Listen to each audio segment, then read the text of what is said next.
Bonsoir à tous, bienvenue dans votre émission La Réunion Léla. En tout cas, on est là, nous les là. Et on va parler de quelque chose qui, puisque on parle d'éducation, on va parler aussi de structures qui, à côté, accompagnent l'éducation dans toute sa dimension. On va en parler dans Causement Réunionnais.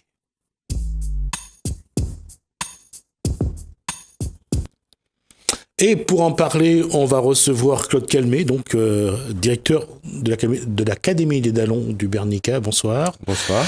Et Saad Akoun, à qui j'ai pas demandé sa fonction.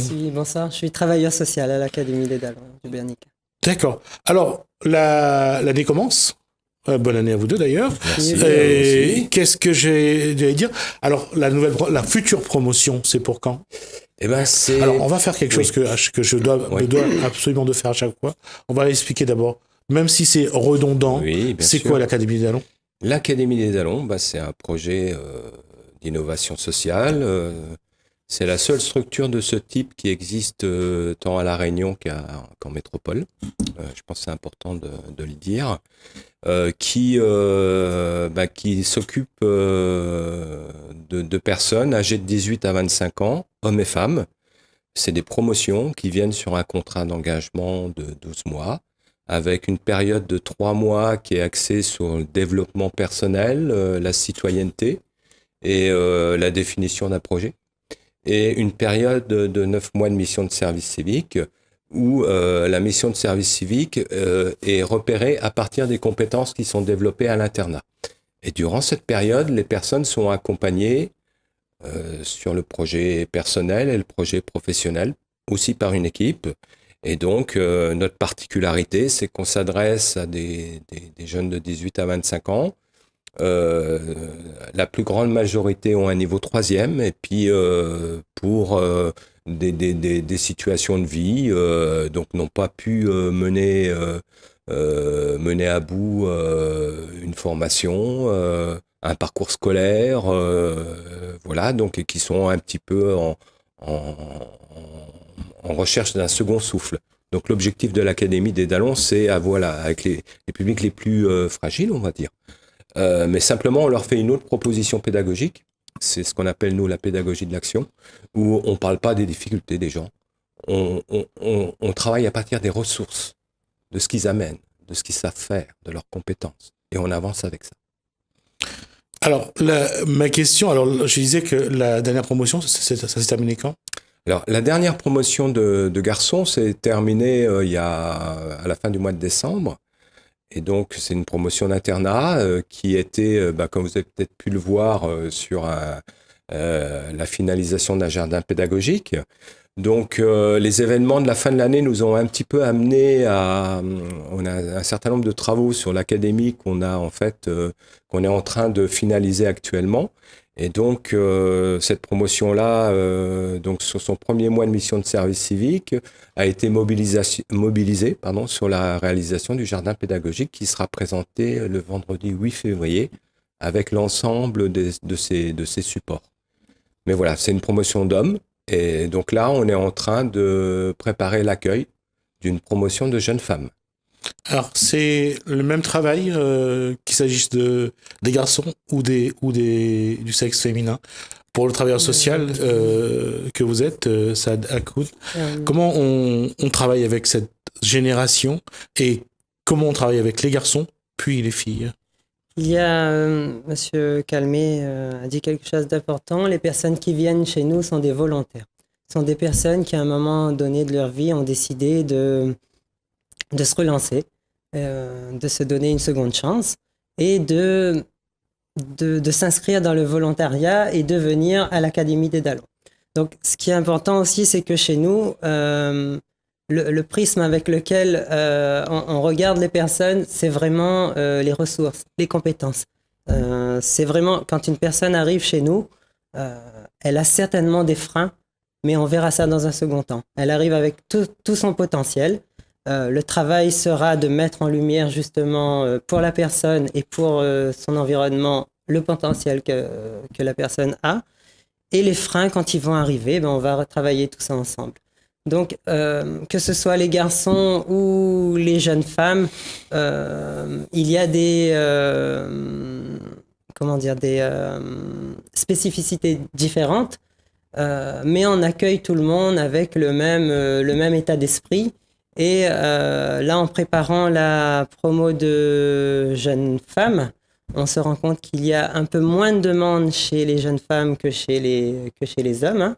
Et on essaie justement de préparer cette promo en demandant aux personnes qui sont volontaires, qui ont envie de se remobiliser, de se donner une autre chance, de croire en leurs compétences, de venir nous rencontrer à l'académie. D'accord. Cette promotion, elle débute quand ? Elle va débuter autour du 15 février. D'accord. Aujourd'hui, est-ce qu'il y a encore des places ? Alors oui, parce que donc on avait une promotion qui était à peu près complète à la fin de l'année dernière. Et donc il y a un certain nombre de personnes qui se sont désistées. C'est quelque chose qu'on rencontre souvent chez les jeunes femmes, c'est-à-dire autant les hommes attendent d'une certaine manière leur inscription à l'académie, et souvent les jeunes femmes elles ont un dynamisme très important, et donc souvent si on laisse 3 ou 4 mois, et ben effectivement elles vont partir sur d'autres projets. Alors, elle nous rappelle souvent après en disant voilà, c'est pas exactement ce que je voulais faire. Ça arrive souvent, ça. Mais ce qui fait qu'on a une perméabilité sur les promotions de jeunes femmes qui est plus importante. Et donc là, effectivement, on a 3 à 4 places. Et donc, pour des jeunes femmes qui peuvent être actuellement en recherche de quelque chose qui va un petit peu les soutenir et les accompagner. Donc voilà un petit peu notre situation actuelle. On va être très pratique sur ce qu'on vient de dire. Comment, si jamais il y a des jeunes femmes de 18 à 25 ans qui souhaitent se reconcentrer sur un projet donc personnel, professionnel ou de vie, l'occasion est offerte ici donc à l'Académie des Dallons. Comment rejoindre l'Académie des Dallons ? C'est très simple. Un numéro de portable 06 92 97 47 67. Ensuite, on va le répéter alors 06 92 97 47 67. Et le fixe 02 62 91 79 81. À savoir que les personnes on prend toutes les candidatures, même si la personne n'est pas dispo de suite, ça va être pour les promos suivantes. Mais on ne refuse aucune candidature en sachant que la personne doit, avant d'entrer à l'académie, elle doit rencontrer bien sûr l'équipe pédagogique. Donc il y a un entretien qui est fait, et dans un second temps, la psychologue de l'équipe qui va évaluer un petit peu le profil de la personne et sa capacité de s'insérer dans un groupe. De vivre en groupe. Là, j'allais dire quels sont les critères justement de ce profil que vous essayez de retenir au premier passage. La motivation, c'est-à-dire l'acceptation par la personne qu'elle puisse des fois reconsidérer certaines attitudes et comportements. On ne va pas toucher les valeurs des gens. On n'est pas là pour... les gens arrivent avec ce qu'ils sont. Et on va plutôt essayer un petit peu de leur amener d'autres connaissances. Et aussi d'utiliser les connaissances dont disposent les personnes. Donc c'est vraiment la motivation. Et puis des personnes qui sont qui savent pas, qui sont sûres, et qui sont pas sur la notion de projet, qui ont besoin d'avoir une expérience où ils vont toucher énormément de choses, depuis la culture, le dépassement, les ateliers, l'environnement, la solidarité, et qui vont un peu se découvrir d'une manière un petit peu différente, et qui vont à certains moments se dire ça c'est un secteur qui pourrait m'intéresser. Et là on a énormément de de nouvelles constructions qui apparaissent. Et voilà, et la personne, plus son projet est flou, meilleur c'est. Elle est la bienvenue. La seule chose qu'on demande, voilà, c'est, c'est un engagement. Cet engagement se fera autour de ce projet collectif qui est votre fil conducteur? Il y a effectivement ce fil conducteur qui est le projet collectif, mais l'engagement est évalué chaque jour. Chaque jour, dans tous les ateliers, comme a répété Monsieur Calmet, c'est vraiment ce qui est travaillé, ce qui est évalué à l'académie. C'est l'engagement, la motivation, la capacité de la personne à se dépasser, à découvrir d'autres choses et surtout à y aller parce que vraiment on mouille la chemise à l'Académie des Dalles. J'allais dire que, juste pour préciser, parce que c'est combien de mois le temps à l'Académie des Dalles? C'est 3 mois? Alors, 3 mois sur l'internat. Voilà. 3 mois sur l'internat et après qu'est-ce qu'il y a après l'internat? Après 9 mois de mission de service civique. Oui. Voilà. Comment se met en place ce service civique? Le service civique, c'est de la mise à disposition. C'est-à-dire, voilà, tel volontaire a des compétences dans la solidarité, dans l'environnement, dans la culture, dans les métiers d'aide à la personne. Donc, on va se mettre en rapport avec une association partenaire. On travaille avec à peu près 90 associations. Et on va bâtir la mission autour des compétences amenées par la personne, qui ont été vérifiées par les 3 mois d'internat. La personne a acquis aussi des compétences à travers les projets collectifs, le travail d'équipe. Et donc, cette personne, la mission de service civique est calibrée. C'est vraiment du prêt-à-porter, ce qu'on propose. Et donc, ce qui permet à la personne de s'impliquer dans une mission. Et éventuellement, au bout de 3 à 4 mois, de repartir sur un autre domaine d'intervention. Donc, c'est aussi possible dans ce qu'on propose. Et là, lorsque les gens sont à cette étape-là, ils ont déjà une expérience assez conséquente sur les savoir-être, sur les savoir-faire. Et donc, émergent déjà tous les projets à ce moment-là. Et donc là, ils sont accompagnés par une chargée d'externat qui travaille vraiment le projet professionnel. Le service civique peut déboucher sur quoi après? Alors, le service civique, il peut déboucher, jusqu'encore très récemment, pour beaucoup de volontaires, il pouvait déboucher sur des contrats aidés. On a eu beaucoup de personnes qui sont parties sur des contrats de 1 à 3 ans, qui durant cette période ont pu construire des projets de formation, auxiliaires de vie, éducateurs sportifs, on a eu beaucoup de cas de figure, et pour après accéder à un emploi. Donc, ou un accès direct, ou alors après, ils étaient en capacité de faire valoir des compétences et une expérience. Aujourd'hui, la donne est un petit peu en train de se transformer. Donc là, on travaille beaucoup aussi, nous, les projets de mobilité, sur des projets ciblés, bien sûr. Et on travaille aussi avec des organismes de formation qui vont plutôt être sur des modalités d'apprentissage, parce que les personnes, on se rend compte qu'on apprend par l'action. C'est-à-dire, on ne peut pas se mettre autour d'une table et puis être sur un mode scolaire. Apprendre par l'action, c'est aussi mettre en place des jeux de rôle, des jeux de scène.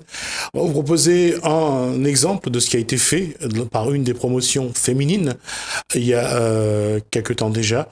On propose de regarder cette séquence. Là, on parle de violence faite aux femmes. Voilà, exactement. De relations conjugales. Et donc là, ce sont des jeunes femmes qui avaient une vraie réflexion à ce moment-là sur ces questions-là et qu'on fait un ensemble de films. Voilà, on vous propose de le regarder. Mais ma fille, là, on t'a pas vu ça. Vamos Tem uma lá, próxima casa dale que é foto, dale ter. foto, vamos ter. Belebum. Somos así ya vamos a ver se acaba com café. Belebum, mas tu não tem lá, não.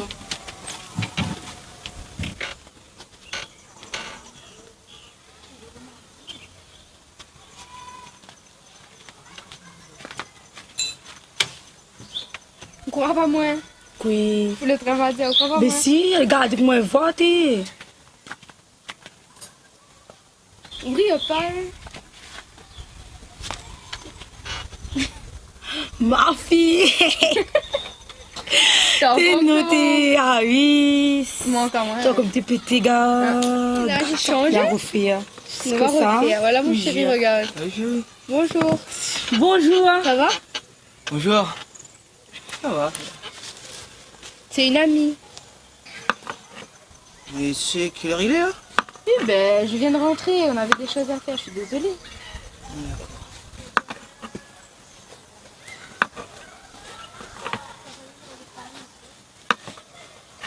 Ok, puis tout le temps, les communs. Oui. Non, je sais pas. Bah, quand il est comment. Non, mais il va changer. Il va changer, il va changer. C'est quand on va en gâteau, ma fille. Dans la moitié, tape pas, t'inquiète. Dans la moitié, tape pas, il Ça va tape pas pas. loin, ça. Ouais, c'est Il ça. va faire changer, allez. On va gagner sans aller où. Mais non. Mais non, la Bah, vie tu est dis bon, pas je dis pas comment. mais bonjour. Lui, il est vrai sûrement, mais inquiète pas, d'avoir c'est moi, elle a fait un truc là, pas plus aller. C'est lol. C'est quand on va en gâteau. Non, il y a maman, il y a Mali aussi.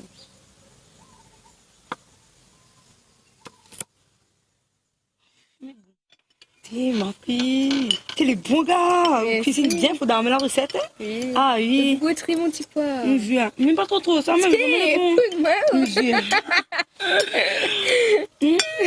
Notez. Et alors, moi, je mange pas, moi? Mais on t'a attendu, mais tu étais pas là, et elle avait besoin de rentrer chez elle. Et moi, je mange quoi, moi, maintenant? Mais il y en Hein? Je mange quoi, moi, maintenant? il y en a- Tu peux me dire ce que je mange, moi, maintenant? Je vais manger quoi, là? C'était bon? Je mange quoi, moi, maintenant, hein? Qu'est-ce que je vais manger, là? C'est fini, ça, hein? C'est fini! C'est fini! C'est fini!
La violence faite aux femmes, on en parlera sans doute encore beaucoup cette année. On en parlera à partir du 8 mars, bien sûr, parce que la journée internationale de la femme, mais on en parlera aussi au mois de novembre, parce que ça, c'est la journée internationale de lutte contre les violences faites aux femmes, ce qu'on appelle aussi les violences intrafamiliales. En tout cas, on voit, c'est de faire prendre conscience, en tout cas, à cette génération-là, que elle n'est pas non plus à l'abri de ce genre de choses, mais de toute façon, un peu à l'égard, à l'instar de ce qui se fait à l'Académie d'Allons, c'est au moins de faire prendre conscience, de faire réfléchir. Alors, ce qui est intéressant dans ce type de documentaire, c'est pas une proposition pédagogique de l'équipe, c'est une proposition des volontaires. C'est-à-dire, les jeunes femmes ont des expériences de vie, et sur cette promotion-là, il y avait énormément de choses en relation avec les liens avec le conjoint. Et c'est les choses qu'on voit, enfin voilà, j'ai toujours un peu, je frémis toujours quand je vois un peu, parce que c'est cette pression un peu aussi psychologique. Voilà, c'est les jeunes femmes qui décident de mettre ça en action parce qu'elles ont quelque chose à raconter. Et ça fait le lien sur les jeunes femmes avec ce qu'on fait sur les projets collectifs. C'est-à-dire que là, vendredi dernier, j'étais à Savannah, on a revu des interviews des anciens ouvriers de l'usine de Savannah, qui étaient projetés sur l'ancienne usine sucrière. Et c'était aussi un projet qui avait été monté par des jeunes femmes, des petites filles dont les grands-parents avaient été des anciens ouvriers de l'usine, qui étaient encore présents vendredi soir. Et donc, ça part toujours d'une réflexion sur d'où je viens, quels sont les problèmes que je rencontre. La dernière promotion de jeunes femmes a fait un travail avec l'hôpital d'enfants autour du soin, parce qu'il y avait aussi des questionnements autour de ces questions-là. Donc ça part souvent c'est ça qui fait aussi l'intérêt de l'académie, c'est que pour chaque promotion, on va être sur des défis artistiques, des défis multiples, et qui sont actionnés par les volontaires. D'accord. Dernière question pour Saad Hakoun. Comment le travailleur social accompagne ces personnes dans leurs projets comme cette réalisation sur les violences faites aux femmes? C'est une approche globale, hein. Effectivement, on accompagne la personne. Je reviens juste sur ce qui a été dit. C'est que, effectivement, quand les personnes arrivent, ce n'est pas des thèmes imposés par l'équipe. C'est en fonction des personnes, en fonction de la promotion que l'on reçoit, se dégagent des thèmes et on travaille ensemble pour que les personnes montent des films, des actions citoyennes, éco-citoyennes, selon vraiment, chaque action est propre à une promotion. Voilà. Et l'équipe de travailleurs sociaux de l'académie, notamment des 2 académies, il y a vraiment c'est un travail au quotidien. C'est un travail, notamment avec ce public 18-25 ans. Il y a vraiment un travail. On commence par un recueil de données, hein, bien entendu, et on essaie de répondre présent et répondre aussi aux problématiques qui arrivent au fur et à mesure. Avec les qualités du travailleur social, la bienveillance, etc. Une bonne dose de patience aussi, de rigueur, et aussi amener de l'espoir à nos jeunes, essayer de vraiment les booster, être dur quand il faut, être vraiment souple quand il faut aussi, et viser la lune avec les jeunes, hein. En tout cas, essayer que leur passage à l'académie puisse leur donner un nouveau regard sur eux-mêmes.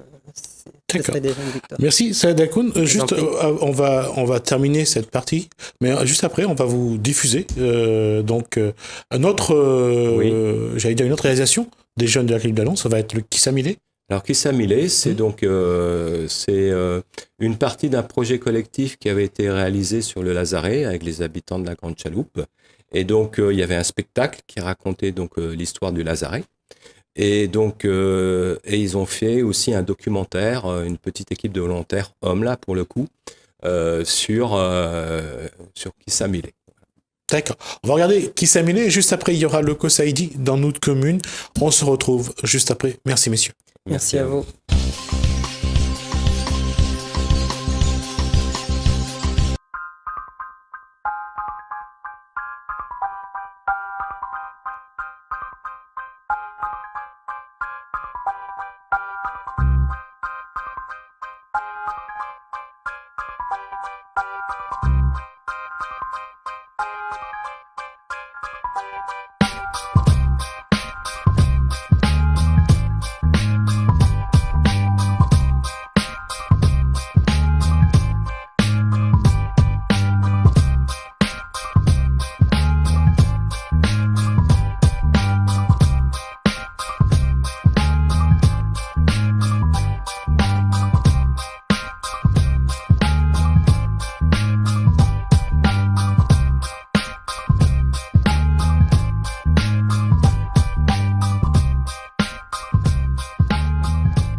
Dalo Devi, tu as pas. Patrick Medjoga, Ikuto Thomas. Je suis descendant d'engagés. Et descendant d'engagés. Numan Laurent, 23 ans, descendant d'engagés.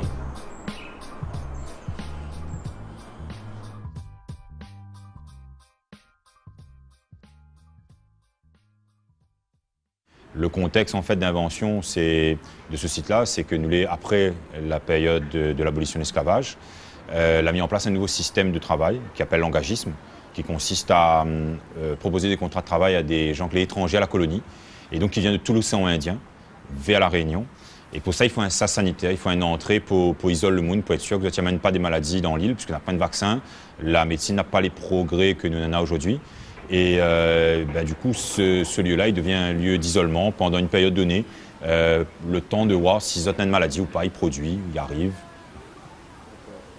Alors, la différence importante, c'est que l'esclave est considéré comme un meuble. Son statut est défini par le Code noir, donc il était un meuble. Son maître a droit de le vendre, de le donner, de le céder en héritage. Voilà. Donc ça, c'est un élément important. L'engagé a un contrat de travail. Donc ça, c'est une donnée importante. Il a aussi, par ce contrat de travail, la possibilité de pratiquer sa religion d'origine. Ça aussi, c'est un élément important. Ça signifie qu'il considère lui déjà comme un homme, contrairement à l'esclave qui était considéré comme un meuble. Donc la différence fondamentale, c'est d'un côté la privation de liberté et de l'autre, la liberté. Alors, les engagés viennent à La Réunion par bateau, essentiellement. N'a pas d'autres moyens de transport à l'époque. Les bateaux, en fait, généralement, en fait, c'est des bateaux qui parcourent les côtes. Alors, pour les bateaux indiens, par exemple, ils ont fait ce qu'ils appellent du cabotage. Ça va de port en port sur la côte. Ils ont redescendent vers La Réunion. Pareil pour les engagés qui viennent d'Afrique. Donc, du cabotage, il suit à certaines îles de l'océan Indien. Il reprend aussi grossièrement dans le voyage des Africains le périple en fait que les esclaves ils font pendant la période esclavagiste. Donc, et tous ces chemins-là, ils ramènent à eux vers La Réunion avec un port d'entrée qui est le port de Saint-Denis au départ et une partie sanitaire qui est réalisée à la Grande Chaloupe. Ce qu'il faut savoir, c'est qu'il n'y a pas eu que des Indiens ici.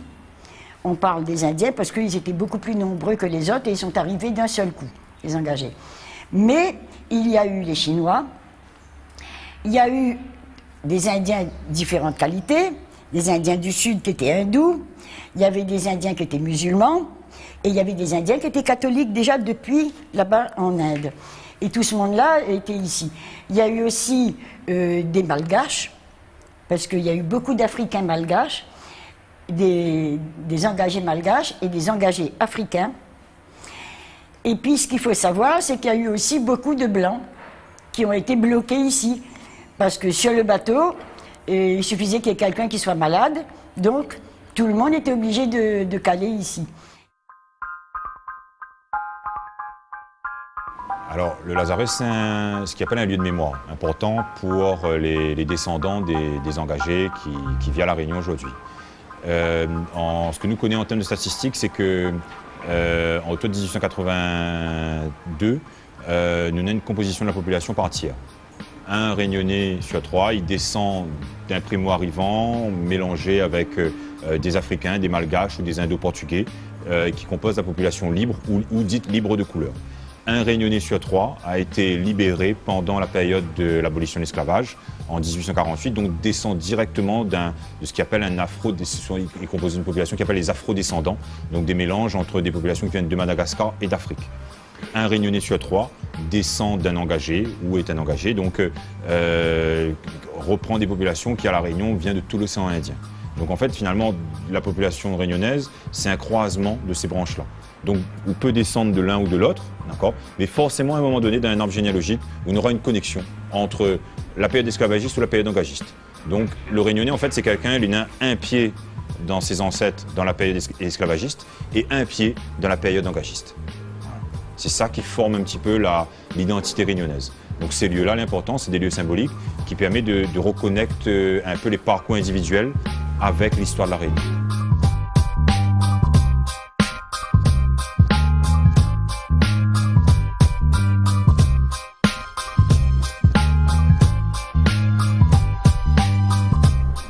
Mal appris que ils sont dans plusieurs traditions que la nuit à La Réunion et on a mélangé.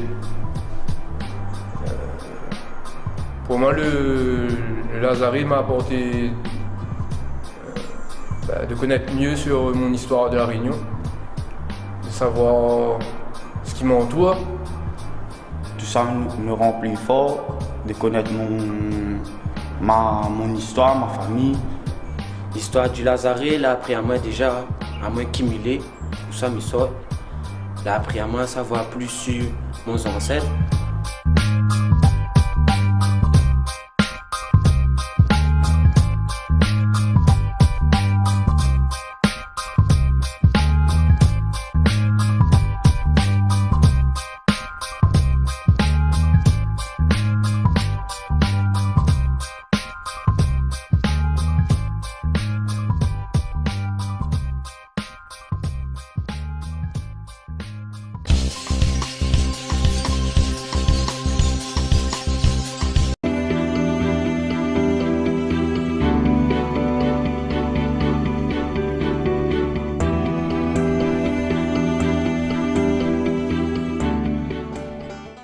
Saint-Denis, vous êtes conviés pour la 88e édition du FEMIN les 8, 9 et 10 février à la Mardelle. Saint-Pierre, vous êtes invité à la 2e édition du salon youtubeurs et blogueurs le samedi 9 février de 9h à 20h à la salle culturelle Le Kerveghel. Cet événement est totalement gratuit. L'Entre-deux Club d'Initié Sport Action vous invite au 10 km nocturne de l'Entre-deux le 9 février de 18h à 22h. Sainte-Suzanne, vous êtes invité à la 5e édition du showroom des mariages les 8, 9 et 10 février au Jardin Créole. Saint-Louis, vous êtes conviés au traditionnel marché de producteurs le 10 février de 6h à midi devant la mairie de la Rivière. Le Tampon, la ville vous convie à son salon Maison et Jardin les 9, 10, 16 et 17 février de 10h à 18h au Grand Kiosque Plein des Caves. Saint-André-de-Corréa organise le salon du bien-être de l'Est le 17 février à 9h au Jardin des Mille et une Saveurs. Saint-Pierre, vous êtes conviés au Francofolie du 8 au 10 mars. Saint-Denis, vous êtes invité au salon de la ferme en ville, Jardin et produits du terroir 2019, du 13 au 17 mars au parc des expositions de Saint-Denis. Saint-Louis, vous êtes conviés au traditionnel marché de producteurs le 10 mars de 6h à midi devant la mairie de la Rivière. Plein des Caves, vous êtes attendus pour les foulées de la trisomie le 17 mars au champ de foire à la Plaine des Caves. Info au 0692 640 859 ou au 0692 877 385. Saint-Denis, Salon des Seniors Réunion vous invite à la 4e édition du 31 mai 2019 au 2 juin 2019 de 9h à 18h au Parc des Expositions de Saint-Denis.